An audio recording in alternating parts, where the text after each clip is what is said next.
Hey, so as the title suggests, I'm asking what you want to be, a human being or a human animal, because a human animal lives on instinct.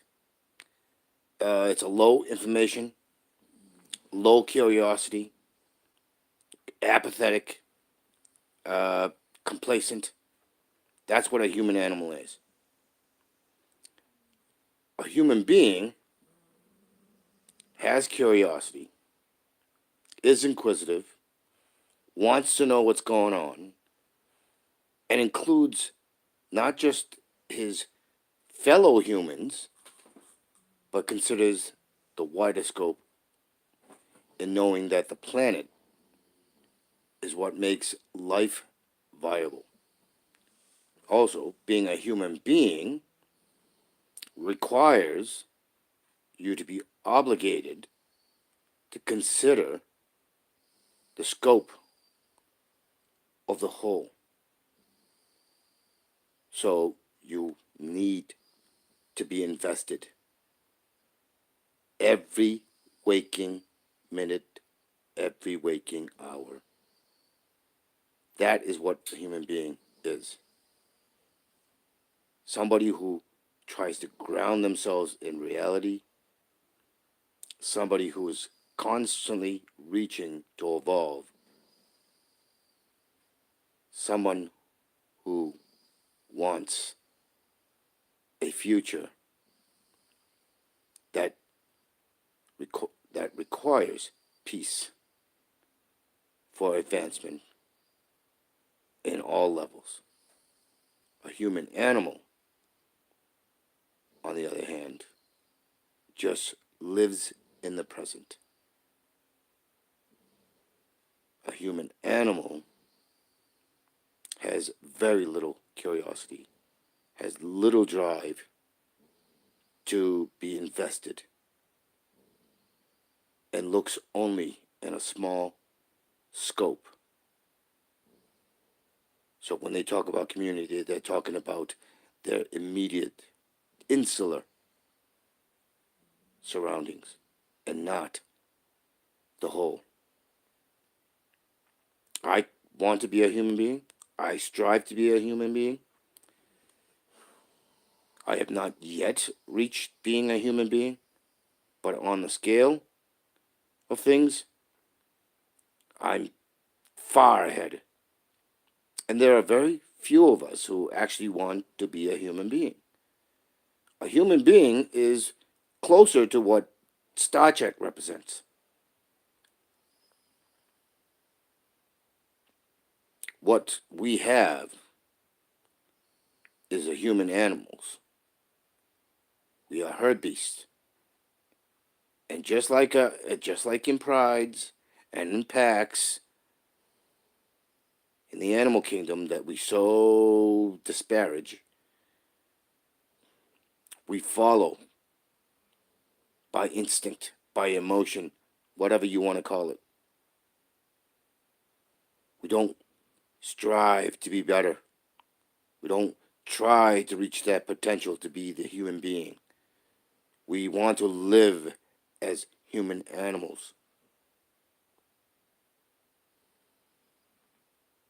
And it is the human animal with its complacency, its apathy, its incuriosity, its unwillingness to look beyond the insular.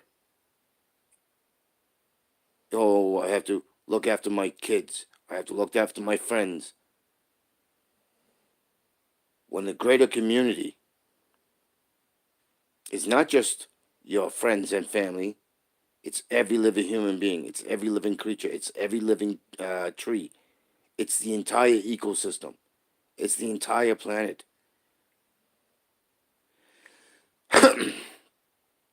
But knowing how that, or how knowing how things impact. Being a human being doesn't mean that you don't make mistakes. But if you don't put the effort, if you're not consciously keeping track, if you're not consciously thinking things through and clarifying the murkiness, the abyss that is the human animal, where you're sinking, you just keep sinking lower and lower and lower, being sucked in, rather than striving to reach beyond. These are the reasons why we get the Jair Bolsonaros. These are the reasons why we have the Trumps. These are the reasons why we have neocon corporate Democrats, and we have Republicans. These are the reasons why we have tribalism. These are the reasons why we buy junk science. These are the reasons why we keep listening to the con artists, the criminals. These are the reasons why we have war. These are the reasons why we consume mindlessly. These are the reasons why we don't think any farther than we have to.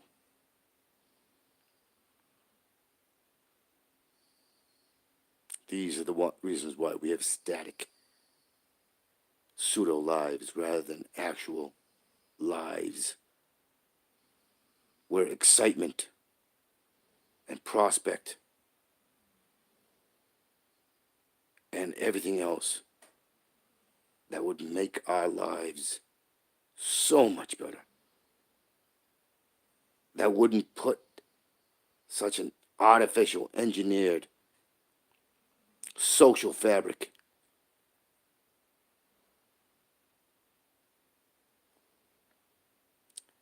These are the reasons why we have divorces in high rates. These are the reasons why we have murder in high rates. These are the reasons why we have drug uses in high rates. These are the reasons why we have racism.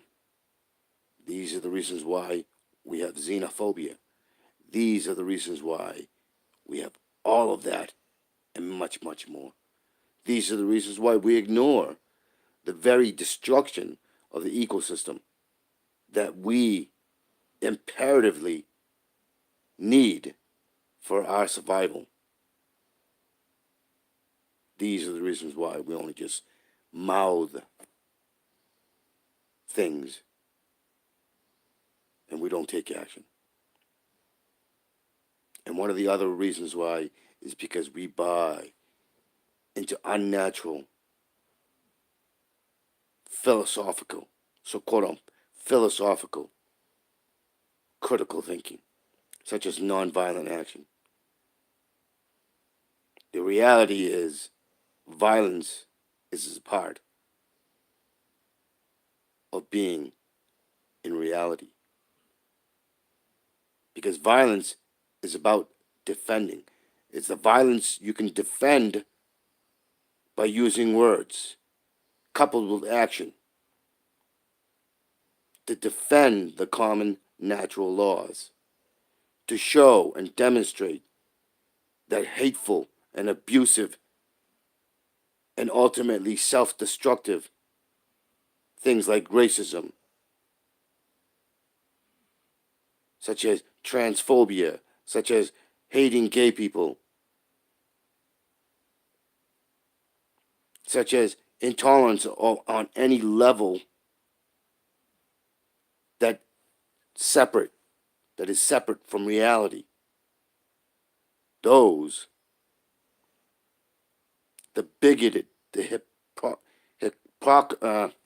bigoted hypocrisy, and all of that, the insanity that we live in, which is contributing to the rise of suicides.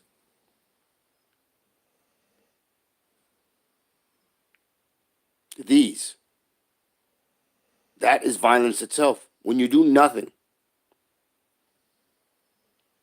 we can yap, we can blow hot wind at all we like. But the simple fact of the matter is, that will not change it. There is a time when force is necessary. There is a time when violence is necessary, because we are all human animals, and as animals, instinct of fear does, in fact, change how our synapses works, how our thinking works. To think otherwise is a fantasy. This whole free speech thing, that is one big basket of hyperbolic lies. Because there is no such thing as free speech for all. When you espouse violent rhetoric, which destabilizes the foundations, such as racism, bigotry, and all those other nasty things, nasty, vile things, and you do not confront it head on, and you do not take action when it continues to become relevant,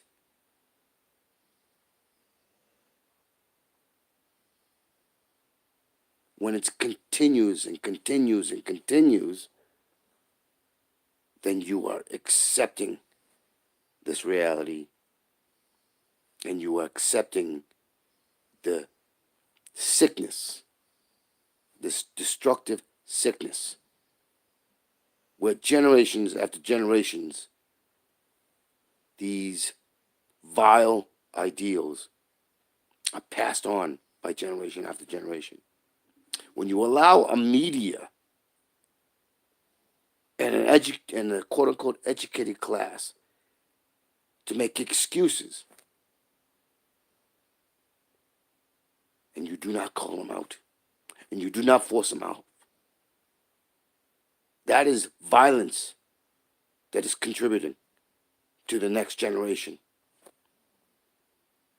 which promulgates and perpetuates and spreads this foulness.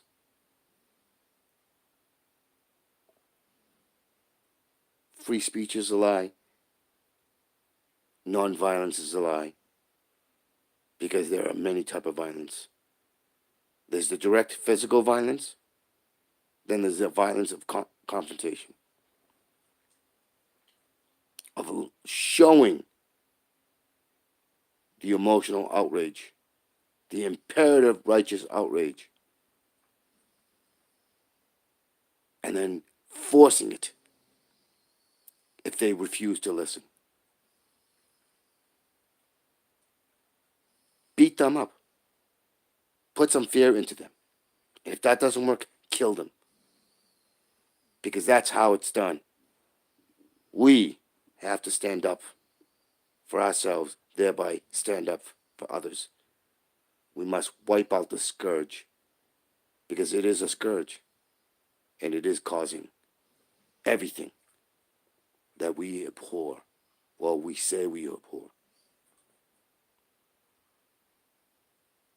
Many of you will not like hearing this, but it's something the right wing, for all the nastiness and vileness that they espouse, it's something they understand. It's something the politicians, your corporate Democrats, your neocons, and your businesses, and your criminal businesses understand. They understand this, and they use it. And the reason why they keep having the influence and power is because they use it. And the reason why it works and they can lie about it is because they use it, because they know it works. And what does that say about us? It says we're cowards. It says we're too overthinking it, that we're civilized to the point of stupidity, of abject stupidity.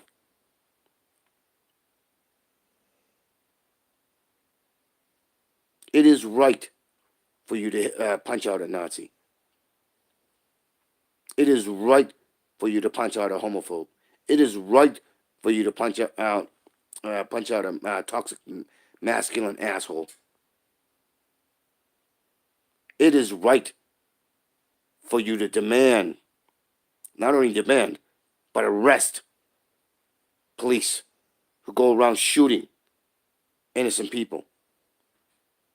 And don't call them police. Call them the fucking criminals they are. Because that's what's required. And if we cannot get the courage to go after whoever, whether you call yourself a congressman, a senator, a president, a governor, a mayor, it doesn't matter. Whether you're a TV host, if we don't have the courage to confront them, then this sort of insanity will continue, and we will suffer for it, as we have always suffered for it. It is those who believe in true equality, who truly believe that there is a possibility for a bright future. If we don't confront it, and we don't show the determination,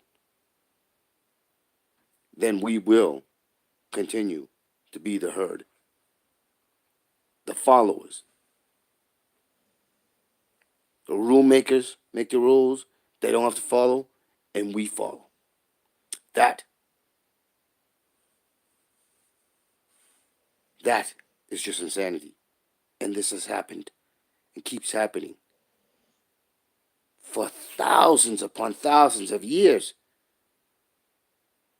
We have never gone beyond it. Why? Because we continue to allow the criminals to dictate the rules that they themselves will not follow. We give them legitimacy, and we give them a get out of jail card.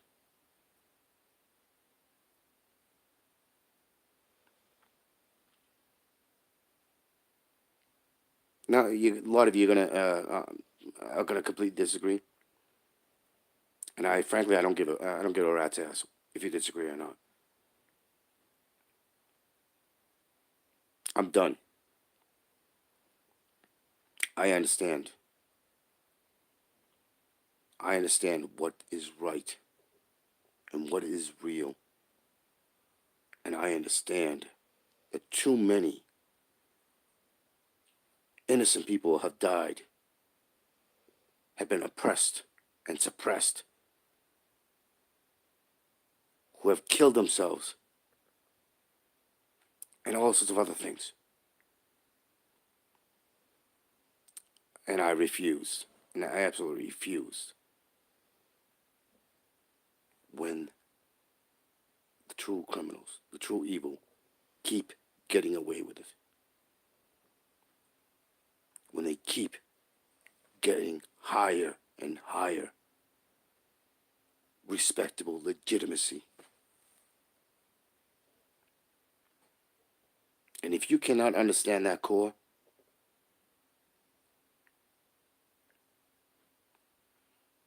better yet, if we cannot understand that core, then we are a doomed species, and we are dooming the world, the very planet, the home we need. We are giving up our aspirations. We are giving up our dreams. We are giving up everything. There is a time for anger.